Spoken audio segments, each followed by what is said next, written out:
Hello to Colin Day. How are you today? Hi, Ruben. Yeah, I'm good. Thanks for having me. I'm very well, thank you. Finally, me chat to you today. So, can you tell me, roughly, I know that you wrote a love song for your wife. So, can you tell me, what was it like to write a love song for your wife? Yeah, I used to write jingles. That was my career or part of my career for years.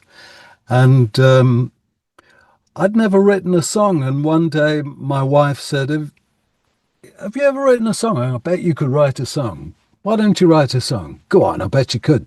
So she's kind of challenging me. So, yeah, I'd never written anything longer than 30 seconds, the average length of a jingle. But, I liked the challenge and I had a go, played her the song for Christmas and she loved it. And then it just became a habit. So, Christmas, birthdays, sometimes on Valentine's, I'd write another little song for my wife, but I had no intention to do anything with them. It was just a hobby, and the songs I was writing were kind of old-fashioned anyway. So I had no intention of ever playing them to anybody else. Did you ever release them, or was that you may release them Yeah, at some point?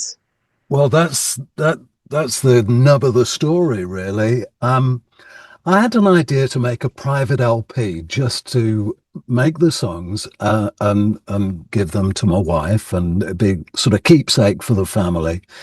Uh, had a go at it using my vocals and I disappointed myself. So I put the idea on the shelf.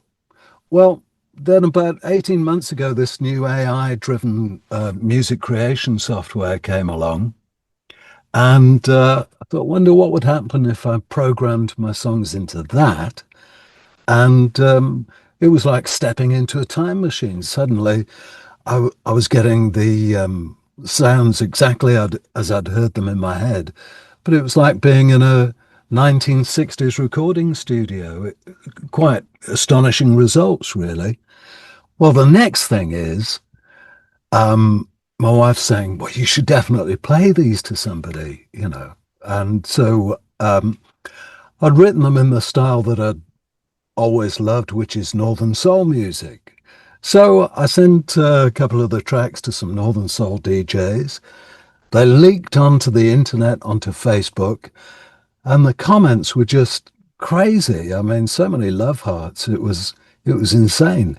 People thought that they were old records, from the archives, maybe from a tape vault or something. But I didn't say anything, but I didn't correct them.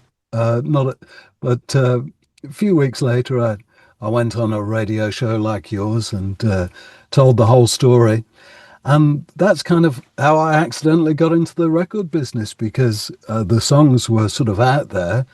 And people were saying, look, if you don't find a way to release these, they're going to get bootlegged.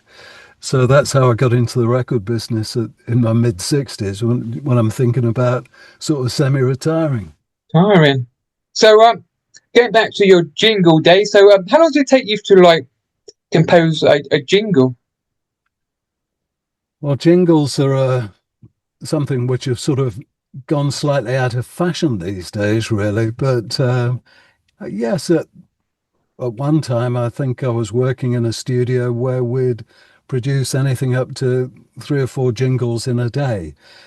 Now, they weren't all memorable, award-winning jingles, I can promise you. But yeah, when business was really busy, yeah, we were really cranking them out.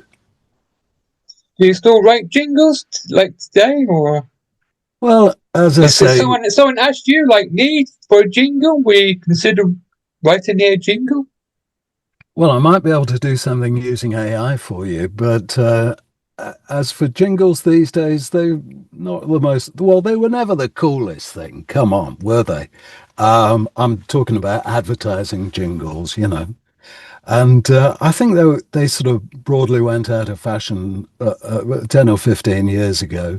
So, as I say, I was moving towards retirement and doing voiceovers and keeping myself busy when this new career as a record producer sort of tapped me on the shoulder and said, yeah, how about it? So here I am. So, can you tell me more about the uh, the record label that you're going to release your Charlie Records? Yeah, well, I've released 6 singles up to now on vinyl, and I've made each one a limited edition of 555 copies, and each one of those has sold out before release.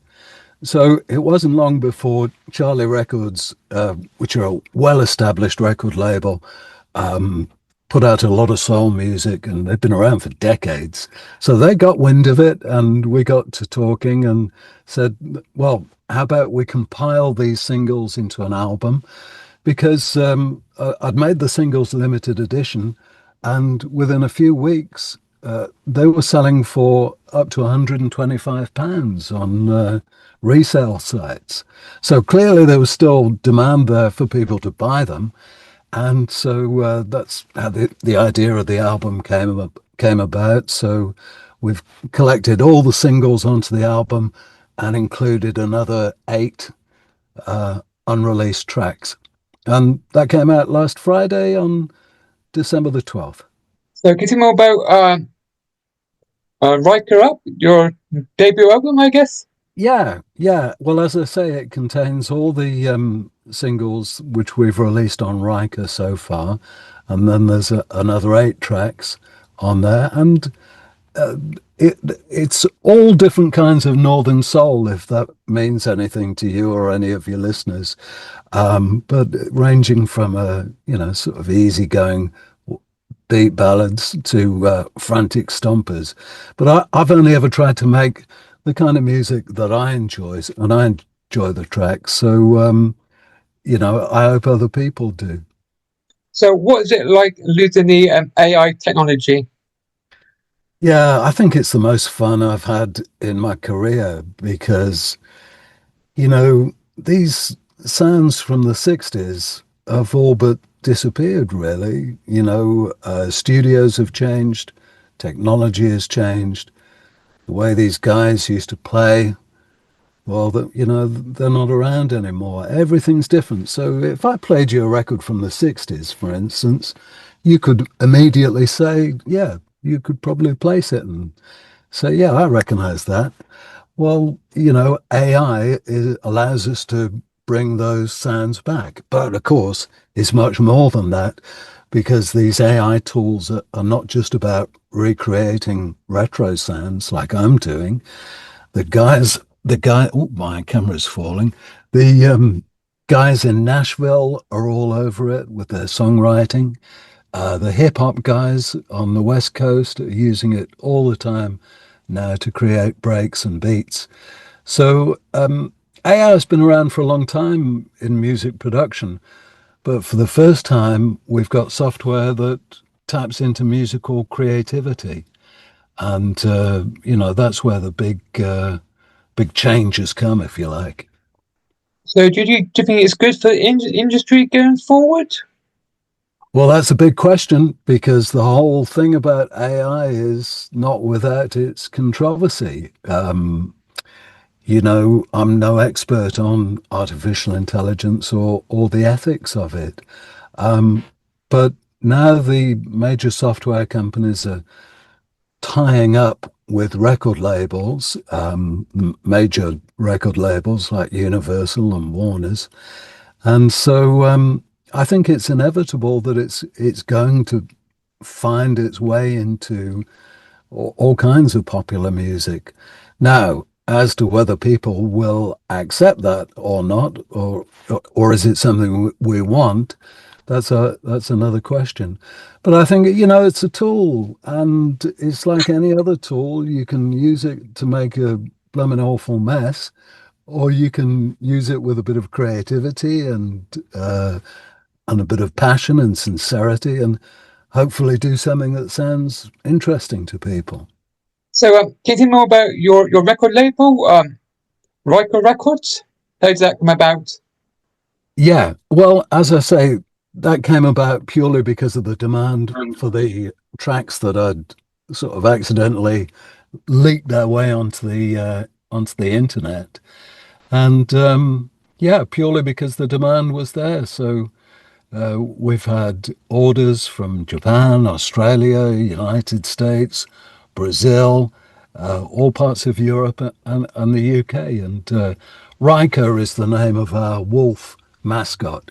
If anybody remembers the old HMV record label, it had a dog sat by one of these big old gramophone horns, and that dog's name was Nipper.